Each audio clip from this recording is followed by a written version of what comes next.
Documentary روم کے دوستوں السلام علیکم۔ دوستوں آج ہم دنیا کے کچھ ایسے پاسپورٹ کی بات کریں گے جن پر لوگ غیر قانونی طور پر سفر کرتے ہیں۔ ان پاسپورٹس کو کیموفلیج پاسپورٹ کہا جاتا ہے۔ اس عالمی سطح پر گلوبلائز دنیا میں روزانہ لاکھوں لوگ ایک ملک سے دوسرے ملک سفر کرتے ہیں تاکہ اپنی شناخت اور قومیت کو غیر ملکی سرزمین پر ثابت کر سکیں۔ اس مقصد کے لیے مسافروں کو سفری دستاویزات اور ایک پاسپورٹ کی ضرورت ہوتی ہے۔ یہ پاسپورٹ اپنے ملک کی حکومت سے حاصل کرنا ضروری ہوتا ہے، سوائے اس کے کہ وہ ایسے ممالک کے درمیان سفر کر رہے ہوں جو سرحدوں پر آزاد آمد و رفت کی اجازت دیتے ہیں۔ پاسپورٹ حاصل کرنے کے لیے آپ کو ایک ملک کا شہری ہونا ضروری ہے، جو ایک عام بات لگتی ہے، لیکن دنیا میں ہر کسی کو یہ مراعات نہیں ملتی۔ دنیا بھر میں تقریباً 12 ملین لوگ ریاست کے بغیر رہتے ہیں، یعنی کہ وہ کسی ملک سے تعلق نہیں رکھتے۔ وہ بین الاقوامی سرحدوں کو عبور کرنے کے لیے سفر نہیں کر سکتے جب تک کہ وہ اپنے سفری دستاویزات حاصل نہ کر لیں۔ مزید یہ کہ صرف اس وجہ سے آپ کے پاس کسی ملک کا جاری کردہ پاسپورٹ ہے، یہ خود بخود آپ کو اس ملک کا شہری نہیں بنا دیتا۔ دنیا کے نقشے پر لیٹویا ایک ایسا ملک ہے جو ایسے افراد کو غیر شہری پاسپورٹ جاری کرتا ہے جو لیٹویا کے شہری نہیں ہیں، جن کے خاندان سوویت دور سے اس علاقے میں مقیم ہیں۔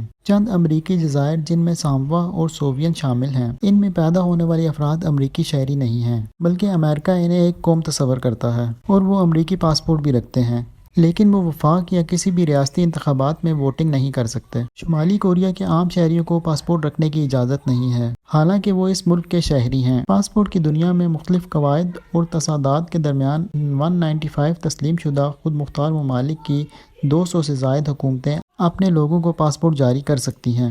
اس کے علاوہ یورپی یونین کی ایک فہرست میں 180 فرضی پاسپورٹ بھی شامل ہیں، جو عموماً تفریح کے لیے استعمال ہوتے ہیں اور ان کی کوئی حیثیت نہیں ہے، جیسے کہ الاسکا کے پاسپورٹ، ٹیکساس کے پاسپورٹ اور یہاں تک کہ عالمی پاسپورٹ بھی۔ اس فہرست میں ایک سیکشن کیموفلیج پاسپورٹ کے لیے بھی ہے، جو شاید سب سے زیادہ عجیب ہیں۔ یہ پاسپورٹ تفریحی کے لیے نہیں ہیں، یہ اس لیے بنائے جاتے ہیں کہ حاملہ شخص کو یہ یقین دلایا جا سکے کہ یہ پاسپورٹ دراصل حقیقی پاسپورٹ ہے۔ یہ اندر اور باہر سے بالکل معمولی نظر آتا ہے اور تمام بنیادی رہنما خطوط کی پیروی کرتا ہے، لیکن اس میں ایک اہم خرابی ہے کہ اس پاسپورٹ پر ملک کا نام جہاں سے یہ جاری کیا گیا ہے موجود نہیں ہے۔ سیلون سری لنکا کا دوسرا نام ہے، جو بھارت کے جنوبی سمندری ایریا میں واقع ہے۔ یہ ایک جزیرہ نما ملک ہے۔ 1972 میں جب یہ ملک جمہوری بن گیا تو اس نے اپنا نام تبدیل کر لیا تھا اور تب سے وہ اپنے تمام سرکاری دستاویزات پر نیا نام استعمال کرتے ہیں، لہٰذا واضح طور پر یہ پاسپورٹ سرحد عبور کرنے کے لیے استعمال نہیں کیا جا سکتا۔ لیکن پھر بھی دنیا بھر کے سینکڑوں افراد اپنے ساتھ ایسے پاسپورٹ رکھتے ہیں جب وہ بیرون ملک سفر کرتے ہیں۔ اس کا مقصد مسافروں کی اصل شناخت چھپانا اور جھوٹا شناختی کارڈ فراہم کرنا ہوتا ہے، تاکہ انتہائی ایمرجنسی کی صورت میں اصل پاسپورٹ اور قومیت ظاہر کرنا غیر محفوظ یا غیر موزوں نہ ہو۔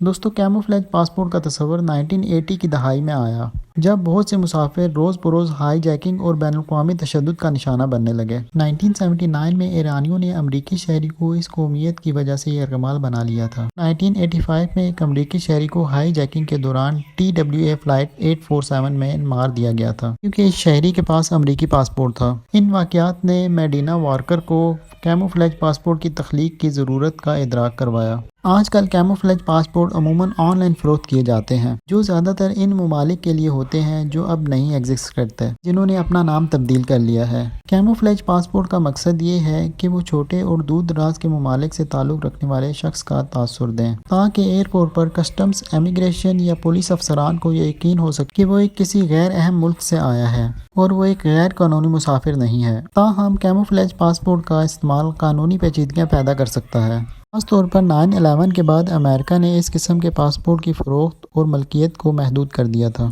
حالانکہ ان پاسپورٹس کے استعمال پر کوئی قانونی پابندی نہیں ہے،